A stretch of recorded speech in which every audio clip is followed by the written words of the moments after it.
Direction maintenant un tout autre décor, les îles Ki en Indonésie. C'est le carnet de voyage du 20h, des eaux turquoises, un fond marin exceptionnel. Cette perle de l'Asie est aujourd'hui particulièrement préservée, mais le gouvernement souhaite y attirer les touristes pour désengorger Bali qui suffoque. Alors les habitants font appel à une coutume ancestrale pour protéger leurs côtes. Vous allez voir, dépaysement garanti avec Angélique Forget et Antoine Védéier. Perdu dans les eaux émeraudes de l'océan Indien, dans l'archipel des Moluques, les îles Kei, parmi les plus belles du monde. Des étendues de plages immaculées, des grottes inexplorées et une nature vierge. Un paradis caché, encore préservé du tourisme de masse. L'un de ces trésors, cette langue de sable qui ne se révèle qu'à marée basse. Ici, on l'appelle l'île Serpent. Gerrit Martin est indonésien. Il s'est installé ici il y a 30 ans et c'est toujours avec la même émotion qu'il admire le paysage. Regardez, je n'ai même pas besoin de décrire. Regardez ce qu'on a ici. Et pas seulement ici. Il y a plein d'îles comme ça autour. C'est... waouh! Ici, c'est comme un paradis. Aujourd'hui, Gerrit Martin gère avec son épouse un petit hôtel de plage.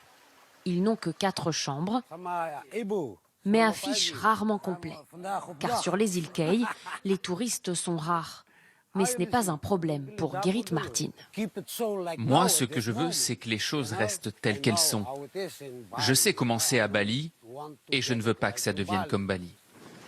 Pourtant, tout l'enjeu des autorités indonésiennes, c'est de développer le tourisme dans cet archipel pour justement désengorger Bali, l'île la plus touristique du pays. Ici, le gouvernement a fait construire un aéroport, des routes et développer un réseau 4G.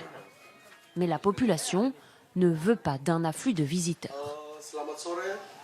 Rudolf Retob est guide touristique. Sur son temps libre, il organise des réunions avec les communautés locales pour discuter de l'avenir qu'ils souhaitent pour leur île.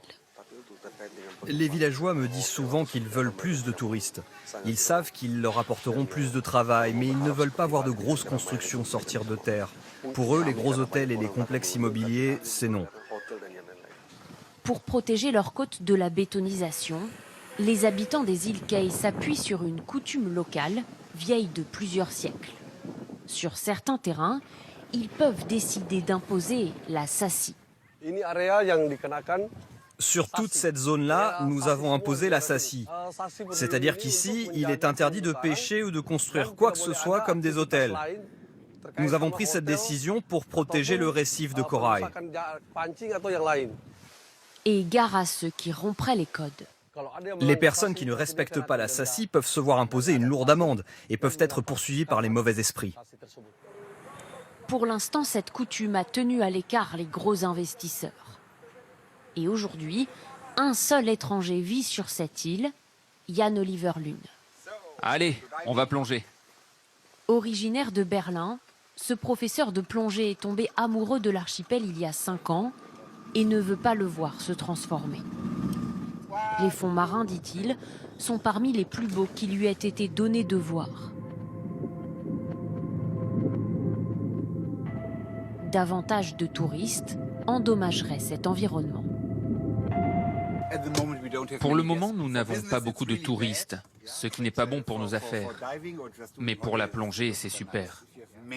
Si vous avez plus de touristes, vous avez plus de bateaux, plus de plongeurs, et cela abîme le récif et les plages.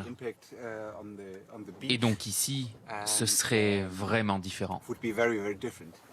Avec leur faune et leur flore préservées, leurs plages abandonnées, les îles Kei sont un joyau que seuls 800 touristes étrangers ont eu la chance d'admirer l'an dernier.